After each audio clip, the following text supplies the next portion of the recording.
Let's do some intros. In the bottom right, our red pro display from Storm Gaming. It is Haas. And his opponent, spawning up at the top left for the Starving Camels with a grape in its mouth. It is Firefly. Yeah, do camels eat grapes? Yeah, well, I mean, I was just going to say, I feel like that camel might be a bit of an idiot if it's starving. And it's got a whole thing of grapes right there. Eat the grapes, idiot. But yeah, if they can't eat grapes, then, I just look like a jerk. Yeah, but then who gave the camel grapes in the first place? Maybe they're the jerk. Yeah, right? Oh, man. So, quick, we need a camel expert on this. Do camels eat grapes? That's a great question. Question I never thought I'd find myself asking on broadcast, but... Yep. Was it always grapes on the SSLT logo? I feel like it was something else in the past. I think so. Also, that camel's eyes are, like, very lazy. Like, they are, like, maybe 25% open. Yeah. Like, maybe it can't even see that it has grapes in its mouth, Like, okay, I don't know. It used to be a cactus. Used to be a cactus? Yeah, okay, well, that makes sense why it wasn't eating it then. It was kind of like a cactus drumstick. If that makes sense. Like, you imagine, like, what a chicken drumstick looks like, but like a cactus? Yeah. Yeah, it used to be like that. I wonder why they made it. I wonder why they changed it, like, from a cactus to grapes. That's a really good question. Because, like, yeah, it really doesn't work stylistically. Like, is the camel now choosing, like, from a discipline standpoint? Like, is it like, I'm a starving camel and that's a source of pride? Because that's a really weird direction to take. Yeah. Yeah, the name Starving Camel, like, the SSLT is like an acronym, I believe, of a phrase that means a starving camel is still bigger than a horse. So, yes. That's why we call them. I call them hungry camels, you call them starving camels, all the same. Yeah, that's where this conversation comes from, because there's probably a lot of very confused people right now. But yes, that's the history of the team name, if you can call it a history. Stargate opening, by the way, from Haas, as he will be delayed on taking his Nexus. It is a much faster Nexus from Firefly, but then he will have later tech, and in fact, he drops a second gateway down Steadfast. Yeah, that's quite interesting. Electing not to go for the Stargate himself, and does want to try and put on a little bit of pressure with the Zealot Adept. In theory, you can get a lot of value with this. MaxPax prefers the Adept over the Stalker as the first unit, and here we go. He does get in, will be able to grab this probe, and should be able to get a little bit of damage done. I don't know why Haas put the Zealot in the main. Was he chasing down the probe? I'm not sure, but this is going to be a lot of damage from the Adept, I think. Yep, absolutely. Yeah, it's going to get a few probes. He definitely missed a shot there, and he missed targeted too, so... Only 2 workers, could have been a whole lot worse. Obviously, we're already talking about that slightly later expand from Haas, not in a major way, but just a little tiny bit of something that's adding up. And on top of that, the 2 probes just puts Firefly a bit of an edge here early. Cancels the Nexus, drops 3 gateways. Haas time, baby. It's a fake Stargate. It's a fake Stargate. It is a 4-gate. What? Okay, Haas. He comes in with some weirdness, and I'm like, Haas, what are you doing? And then he makes me fall in love with him all over again. It's just beautiful. He gets the Phoenix here, and that's going to be such a misdirect. He's building a 5th gateway. Because he's on so much money from that Nexus cancel and his gateways are so delayed, he's actually going to be able to sustain this for probably 2 warp-in rounds of warping in 5 units at a time. This is so interesting. And Firefly, he's just assuming that his opponent is playing normal, so he's getting Blink. That is not going to help him out very much, but being on 2 gateways will help him out a lot. Yeah, specifically, I feel like we really need to just keep on warping in here from Firefly. Make sure we get as many units as possible. An extra battery would go a long way.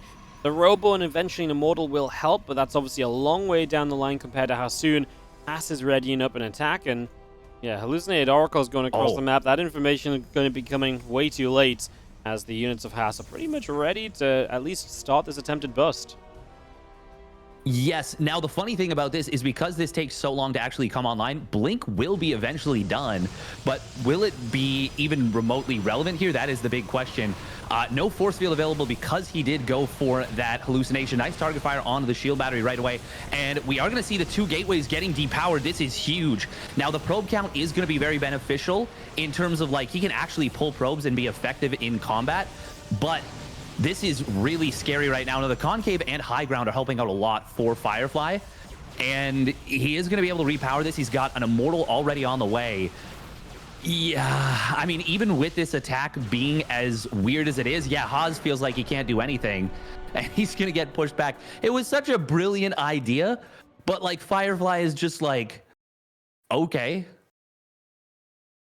And he just Okay. he just stands there as Haas like punches him in the chest, and he just shrugs it off. He like pushes him over.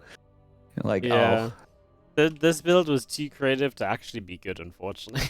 Like, yeah. and sometimes Haas builds are kind of like that, and this was absolutely one of those situations, one of those cases. So that is going to be a game one going the way of Firefly, picking up the first map of the day, and we've got ourselves a map number 2.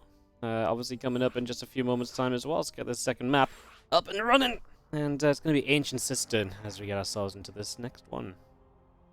Man, I wanted to believe so hard that that was a genius level maneuver, but the more I think about it, the more impossible it is that it can work. Because the whole point of what makes it a good idea is that it's a guaranteed 1-gate expand. Why do you 1-gate expand? Because there's a ramp at the natural. Why do you 1-gate expand? Because there's a ramp at the natural. Because it makes it easy to defend your expansion.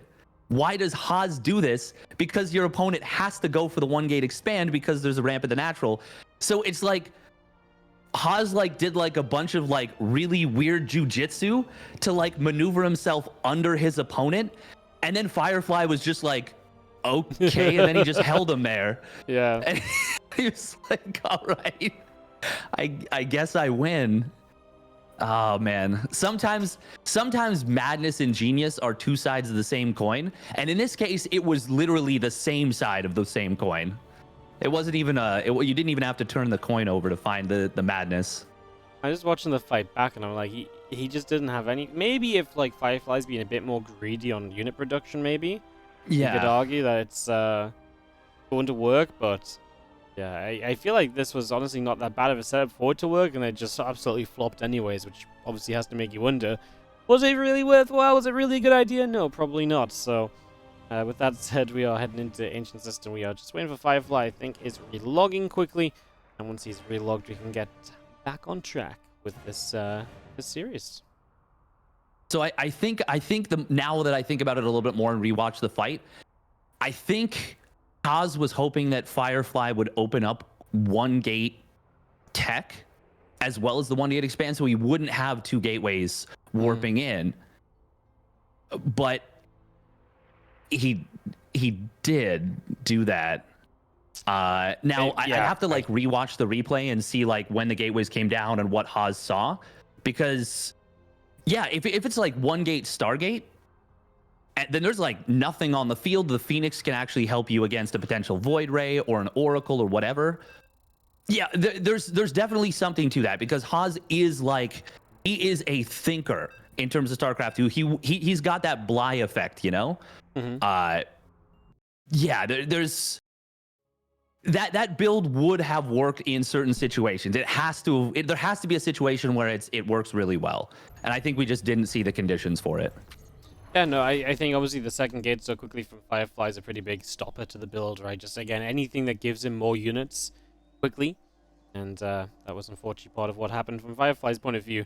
As we go into game number 2, it is up 1. The man that just sort of held his opponent off after he almost killed himself, from what we saw.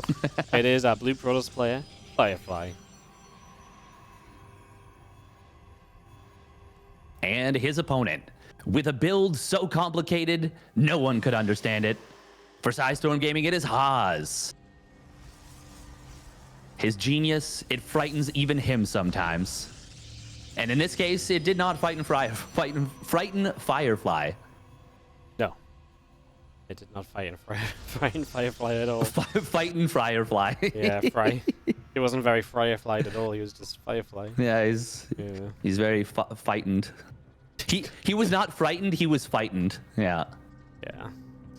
Something along those lines, as Probe comes scouting very early from Firefly compared to Haas. So he will get that info. And this is, of course, high ground gateways expected to be 2 gates versus 2 gateways. And we do see 2 gates on both sides. So we're getting to see our expectations pan out here for the moment without too many surprises. Yeah, absolutely. It's Ancient Cistern. Personally, for me, one of my favorite maps in the pool. I love green, and this map has green. It is the most green map maybe ever made. I was a big fan of, was it Belshire Vestige or Belshire Beach? That was like super. Belshire Vestige was this kind of color. Yeah. Okay. Yeah, I've always loved the greenery. I've never been a big fan of like the Grimdank that we had, glittering ashes. Got to be careful that I don't accidentally call it the name the that Reno name. Yeah. Exactly. my favorite thing was Roddy and Reno on a pylon show for that map, and they were just like in absolute like laughter about it, and they're like, "How did nobody see this? It's the most obvious thing ever." And I'm like, this was not obvious to me, and no one in the entire TLMC mentioned this at all. I think it might just be you, Roddy. But Roddy was loving it, so didn't want to break his heart at the time. Oh, it's fun. Raynor's got such a great personality. He's such a fun lad. By the way, speaking of this game, because I guess we're casters, we're supposed to cast the game. We got a fake hidden pylon from Haas. Firefly was looking around for it. He hasn't found it yet. Haas, he is using his reputation to his advantage here and saying, hey, like, you have to assume I'm doing something weird because I'm Haas. So if I just lead you in the direction that I might be doing something weird, then you're going to assume I'm doing something weird. It is going to be a pretty similar opening from both players. It's a 2-stalker opening into Twilight from both. Haas does cut his third and fourth stalkers initially to take the quicker Nexus, but he'll have them on the field pretty shortly. So overall, I do prefer this build order just a decent bit more for Haas. He's going to get a small worker lead, but Firefly, he's a player who I'm really confident in his mechanics, so I don't think a small lead is going to be something he's too worried about. Yeah, no, this is one of those scenarios where I don't think Firefly will do too much here. He turned away. In general, it's even enough that I think it's going to be pretty minimal differences, and obviously with it being a mirror matchup, a probe here and a probe there doesn't usually change things too heavily. It's, when you lose like 6 or 7 work is where you really start distinguishing two players being in two very different places.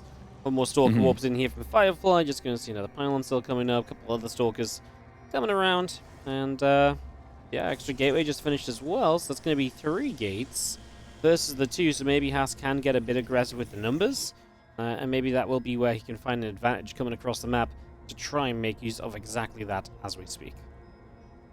Ooh, and there is that slow warp in pylon. Firefly does spot it. He doesn't see the warp in of stalkers. Okay, now he does. Sees one of the stalkers warping on in. Blink is going to complete at pretty much the exact same moment, but it will be one of these stalkers getting caught. Good positioning from Haas. He kind of outmaneuvered those stalkers, and now Firefly is super out of position. Haas is going to have a really big advantage in terms of just army movement and positioning, and Firefly, he's in a little bit of trouble right here. His army is kind of disjointed and not where he wants it to be. Good blink micro, though, from both sides, and now the probes are going to get pulled. Haas might be stuck here a little bit. No, he's going to be able to blink out, and he does have the stalker advantage, already getting quite a few workers of his opponent. That is very successful attack so far from Haas. Yeah, again, the workers pulled, a lot of lost mine time, and then killed. It's obviously a worker lead now, and that was just Firefly out of position. Haas had a couple more units in general, right? We talked about this. And then just on top of that, Firefly's out of position, and that's just a knock-on effect of, oh god, now I really am in a bad place.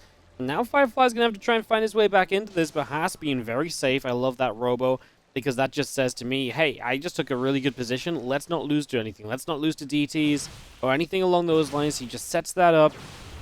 And yeah, I think obviously Firefly has work to do to play catch-up here. Is building some more probes, is trying to rebuild, but yeah, Haas should hold an advantage for the foreseeable future.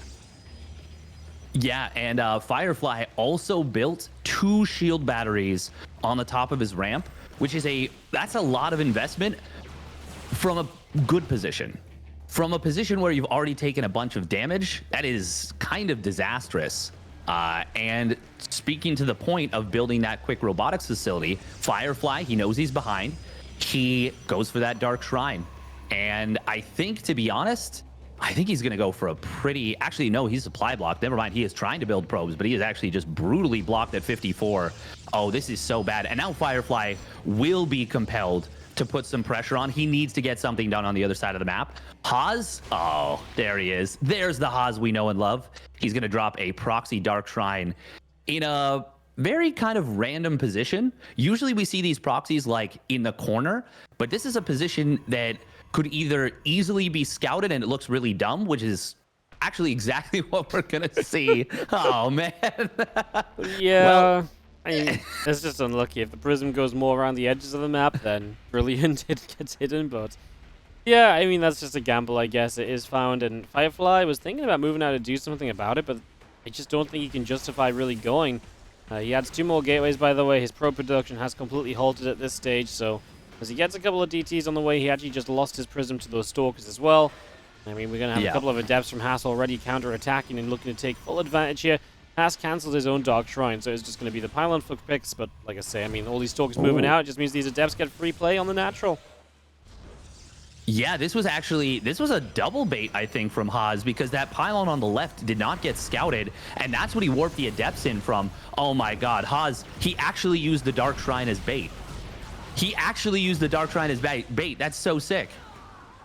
Yeah, now, like, I guess it was an audible call, but like still, like, that's a really nice little move. Now on the other side of the map, we do see the DTs getting on in, but it's only 2 probes, and I think that was 2 DTs for 2 probes, and he lost that War Prism earlier.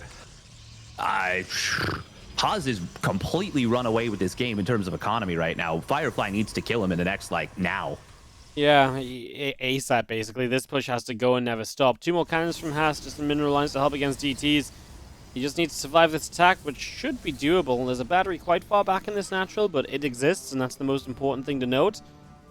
I mean, Haas has a few things that won't finish yet, +1 on charge, for example, but if they do finish, then even better position for him. 2 Immortals versus the 1 is a big deal. We blink on top of the Immortal of Haas, so that goes down pretty quickly. I will say, I think Firefly had the better start to this fight in terms of how it was executed, and if the numbers were any closer, I would be a lot more worried about Haas. But now, yeah, it is, again, just a numbers game, and the numbers are absolutely there for Haas, and Firefly just cannot break through. Super Battery in the back is obviously now going to come into play as well, keeping these Stalkers alive even longer, and that's pretty much all it takes for Haas to pretty much solidify Game 2 and look to take us to a Game 3. Yeah, and speaking of those cannons from earlier, that ends up being a great insurance policy because Haas actually lost his Observer, and 2 DTs just warped in. If those cannons aren't in the bases, we could have actually seen massive damage from these DTs. Instead, well, I mean, we'll see a little bit of damage on this 3rd base, but that is not going to be enough to equalize unless Haas... Well, there we go. There's the Observer. So it is not enough to equalize. But if there's no cannon in the main and natural, and the, Firefly is applying pressure at the front, all of a sudden we could see 20 workers go down and the game completely evens. Instead, it is going to be a blink forward. War Prism is sniped. Firefly was able to snipe his opponent's Observer, but once again, it's a numbers game. Like, the supplies, the soup does not fly, as they say. Zol's charging as well. That's one of the other upgrades that Haas had coming along that charge, and that is going to help him just get a little bit of tankiness towards these Stalkers, and again, he's been ahead this entire time. GG from Firefly, and Haas will tie us up and take us to a Game 3 of our 2nd series today. Yeah. Yeah. Nice job from Haas. And I really, those cannons were actually like such a great decision. And yeah, without those, I really feel like the game could have actually spiraled right out of control for Haas. And good job from Firefly to recognize like his condition back into the game is those DTs and is, finding an opportunity with them. Just good job. But Haas, I mean, we think of him as a cheesy player, but what he really is a creative and like devilish player, I guess would be a good way of putting it. Like he's cheeky and he's tough to get a handle on, and he understands the game at a really high level. And he used that to perfection in game number 2. Yep. No, absolutely. It was just very well done, very well handled, put himself into some good positions, gave himself some good opportunities, and obviously Firefly just being out of position for those first Stalkers coming in really was just an absolute killer, right? So With all that said, we look to Royal Blood to decide this series. We saw Royal Blood in the previous PvP as well, right? So I think it was map 2 in that previous one. Obviously, you had altitude as game 3. So we are seeing some map differences across the course of a mirrored matchup here from one mirror to the next. But yeah, we are going to go to Royal Blood and see which of these two will find themselves a spot in the playoffs and which of them will have to go to that dreaded round 5, because round 5 is going to be, winning in. You win, you're in. You lose, and you're out. This is the chance. This is the time. Make the most of it. Yeah, even if you're extremely experienced and you feel that you're the player that is expected to win, you are the player who is favored on paper, you never want to be in a do or die situation. Not once. So, for example, the match that we'll have coming up, Rex versus SCV, where we have to be honest, Rex is going to be the heavy favorite there on paper. That's still not a comfy position for him. He still doesn't want to be in a position where, you have one bad best of 3 and you're out. So having to go into the next round, being in a do or die situation, that is not a comfy situation. And there's a couple of players that are going to be really scary to go up against. Mio Micah, Jieshi, Max said, XY, any of those players, even Rex, yeah. Those are not the kind of players you want to have to face in a do or die situation. 100% with you, man. You got to be very careful when players like that are potentially on the board, as they're going to go diving into Royal Blood here. The game number 3 then. Let's decide the series. In the bottom left-hand corner, now Red Protoss, pass. And his opponent spawning up at the top right for the Starving Camels. It is Firefly. And we have got to talk about what Haas is doing right here. He has gone for an instant probe across the map. I think he might be going to Gate Forge. I think that this is going to be a super aggressive play. Yeah, he's building this pylon on the other side of the map. He's banking Chrono Boost. This looks to me like it is going to be a 2-Gate Forge play. This is the cheesiest of cheesy builds that you can do in this matchup. And I said we almost never see cannon rushes. Who's the one player that is going to do it? It is going to be Haas, most likely. There's the 2 gateways coming down already. The probe is waiting. There is the Forge. That's exactly as you said, Steadfast. 2-Gate Forge. And Firefly is currently none the wiser about it. Probe going to come down to the low ground. Don't tell me he's going to do something crazy like drop an expansion before Cybercore. Oh, no. This is that worst case scenario. Oh, that is so bad for Firefly right here. Oh my goodness. This is best case scenario for Haas right here. Oh, okay. At this point, do you even show the pylon right away? Because you almost want to keep this hidden. Yeah, no, okay, I actually hate that Haas built the pylon here. Well, Firefly found it moments later with the probe, so maybe then it ain't so bad. Yeah.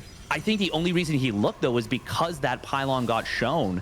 But at the same time, I guess he had the cannons up, though. Is this even holdable? Yeah. Does this even matter? Because Haas has the pylon. He can let himself back into the main. Oh. Yeah. But he canceled the... Yeah, he cancels the pylon, but I honestly don't hate it at all. I think these Zealots are going to be absolutely fine to protect these cannons, and they get online, and that's the issue, that these cannons were able to get started ASAP anyways, and there's just nothing to fight them. Makes a massive difference, and now he's going to go straight after the first pylon. We pylon block just to buy a bit more time.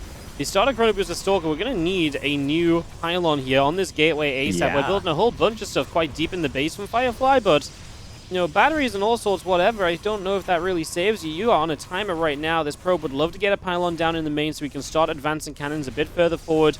We obviously have 4 Zealots to the 1, and that's going to allow us to obviously push forward here as well and just start taking some fights, shut down some of these batteries. And yeah, as long as you put some shots on that Zealot, you should be absolutely fine here. We're going to go after the Robo, which is the only production structure that Firefly has on the way up, and that's not going to last very long at all. No, it is not. This is... I mean, I think this is about as close as you come to a build order loss here in a situation like this. Haas, he just needs to basically not take a horrible fight. And basically, like the cannons, as they get closer and closer and encroach in on his opponent, this just becomes impossible. And now the Cybernetics core is dead too. Okay, battery overcharge is going to get popped, but like probes have no DPS. This just isn't This It is realistic. impossible. It's Yeah, like- there's nothing you can do. Yeah, you're buying time for what, like a Stargate to finish and something to build. It's just way too long to buy. And Firefly taps out a GG.